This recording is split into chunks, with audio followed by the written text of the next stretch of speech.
We've got a familiar face with us now here on Chaos TV. We're joined by the lovely Kylie Williams, as I know, the silhouette that waves to me randomly throughout the radio days and TV days from our Positive People team. The team is always busy beavering away in the office there. So today we're having a little bit of a catch-up and an insight into the sector.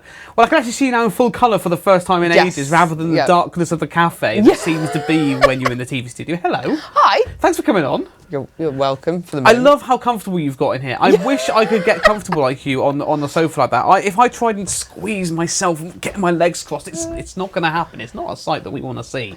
But yeah, thank you very much for coming in. Could you tell us about your role at Chaos for those who don't know? Yeah, so I am the care pathway lead. So I work on a few employment projects, and my role is I get people referred to me who either want to work in health and social care in some form of role, or they might want to access some training, or they might want to do some volunteering. It might be, they're not quite ready for work, want to get out and about and give something back. So we look at volunteering opportunities, or it might be, actually I'm not quite sure if care's for me, so go out, do some volunteering, trial it out, and then hopefully leads to employment. So you sort of help people who maybe not so sure, don't have so much of a direction, and get them to the right place that may not even know that they want themselves. Yeah, because there's hundreds of different roles within the sector. I think everyone automatically thinks of a carer role, don't they, working with the elderly in a care home. But there's lots of different roles. You've got your support workers, you've got befriending roles, and a lot of care homes now have had to create new roles to try and get staff that maybe don't want to do personal care but want to do everything else. Right. So there's lots and lots of different things out there. Amazing. We've heard this as well from our guests the last couple of days. It's nice to see there's some lots of different eyes and different places within the care sector, and that all of you saying the same thing, that there are all of these different roles, and it's that stereotype that everyone sort of seems to go straight to.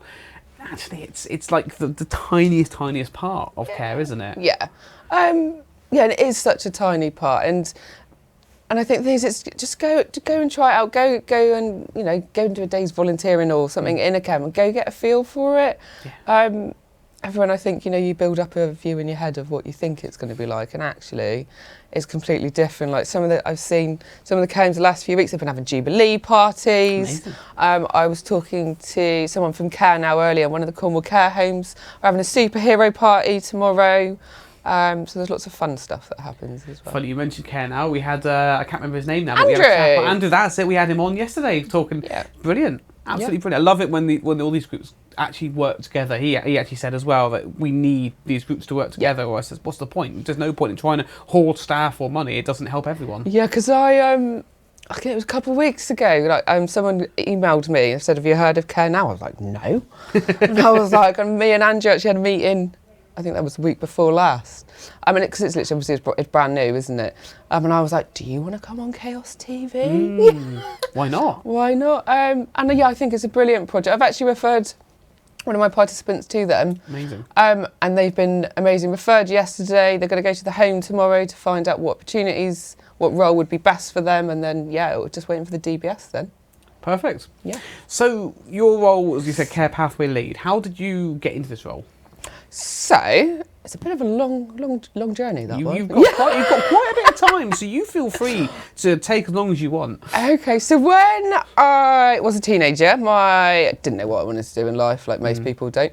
And my nan had dementia, and my mum wanted to keep my nan at home, wanted to care for her at home. So my mum did that with the help of a brilliant community carers. And it was just from that I thought, actually, I want to do this for people, enable people to stay at home if that's what they wanted to do. So I went to college and then did a foundation degree in healthcare.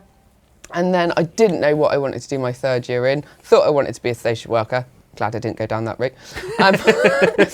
And my tutor was like, God, just go get a job in care, go try lots of different sectors and see where you fit. So I started working with young people with autism. Then I done community care with the elderly. Cool. And then I came to stay at home, and 12 years later, 13 years later actually. It's been 13 years. Wow. So I started off doing community care, then I went in the office, was doing the rotas, operations manager, and then obviously all these projects came up.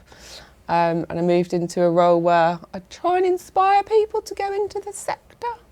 That's nice. Yeah. That's really nice. You happy with what you do? Love it. Love it. Yeah. Amazing. So let's talk about COVID, because obviously you can't What's ignore. that? Oh, it's this thing that happened like the last couple of years. When did that happen? I don't know. It was something, wasn't it? I don't know. It affected us in some way or another. Yeah. So in the care sector, I get this feeling that there's been a problem before staff shortage for a while, ignoring COVID. How have things been since COVID? Has there been any more interest, any less interest? Is there more of a need? So I think the need is more.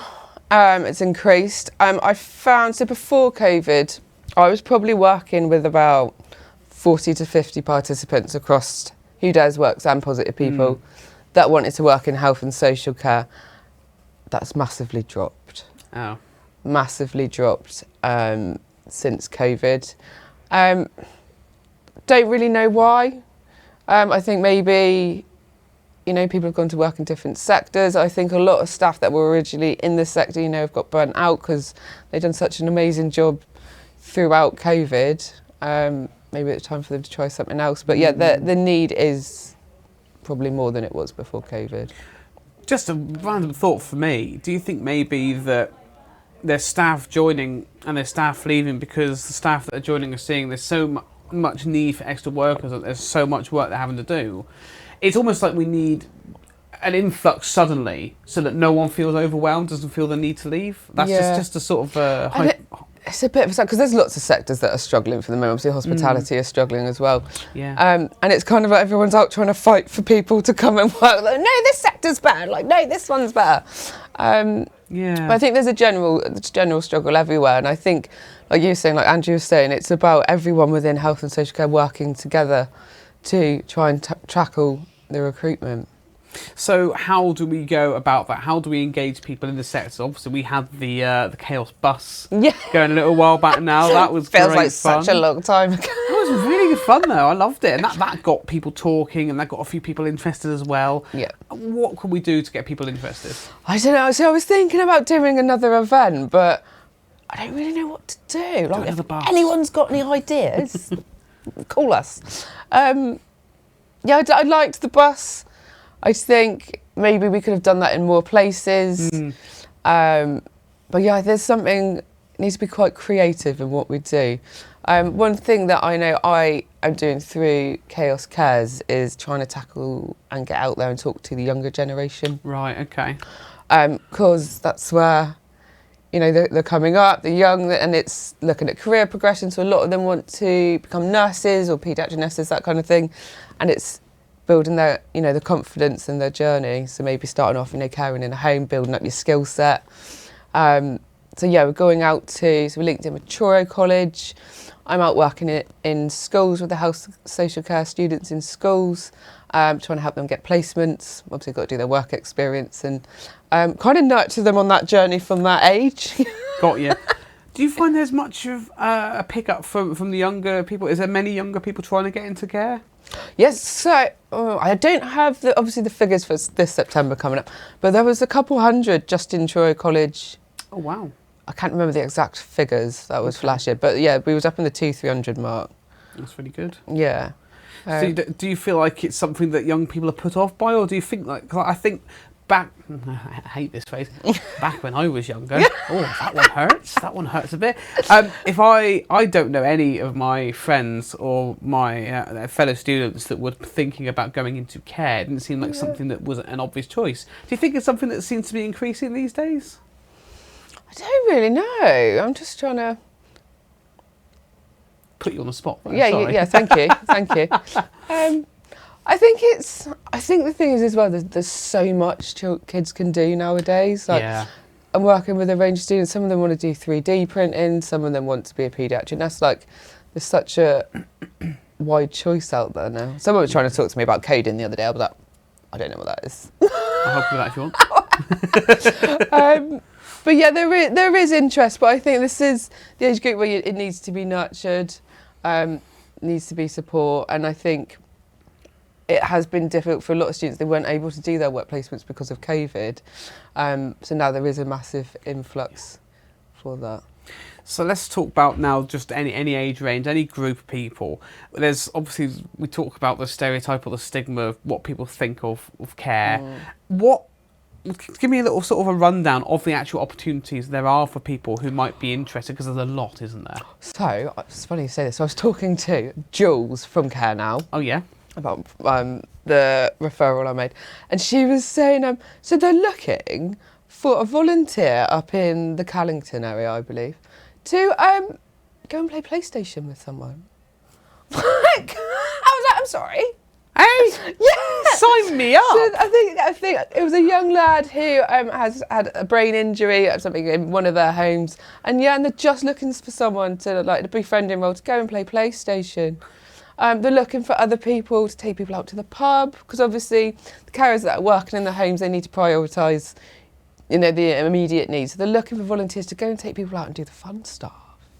Cool. I know. Why not? She was a bit closer. Like, I could play Sonic. Mario Kart is probably the push. I mean, I'm on with that one. That's me, Mario Kart. You wouldn't need anyone out there to play Mario Kart. Yeah. Come find me.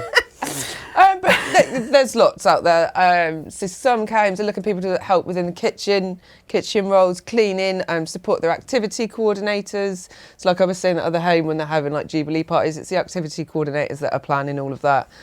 So any extra hands to those sorts of things, meal prep, and even out in the community, befriending.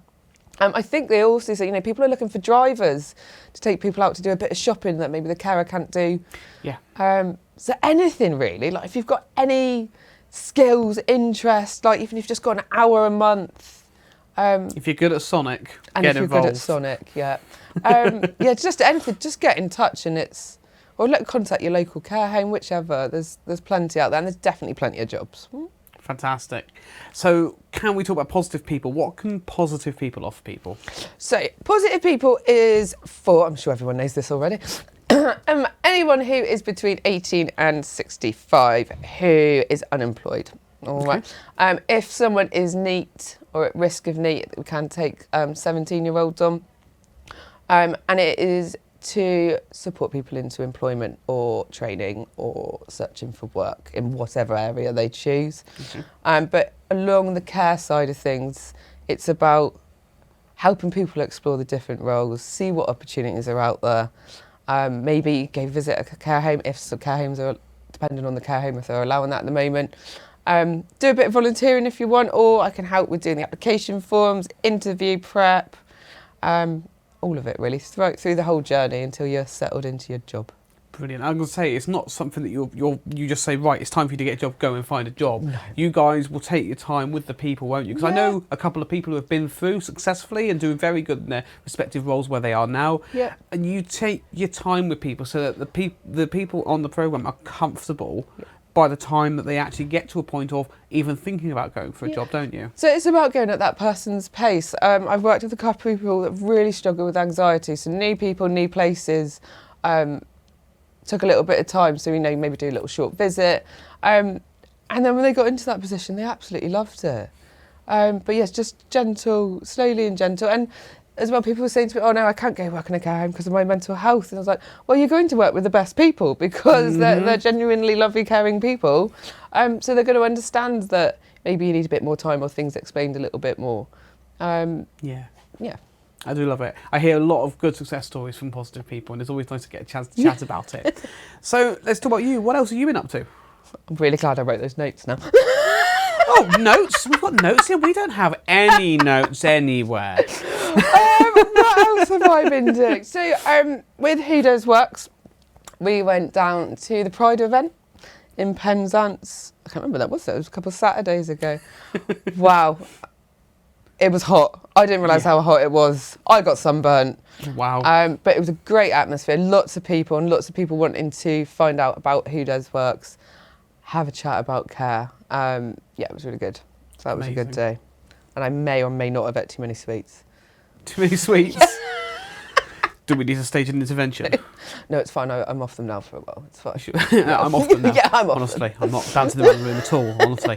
Now let's go back to it. Now, so how can people get in touch to talk about positive people getting into care, just generally inquiring? Cool. So you can call on. I know I got to know the number. 01872 277 600, and press option 3, or email into positivepeople@chaosgroupcornwall.co.uk. That was a fight, wasn't it? It was. I should have had a sweet before.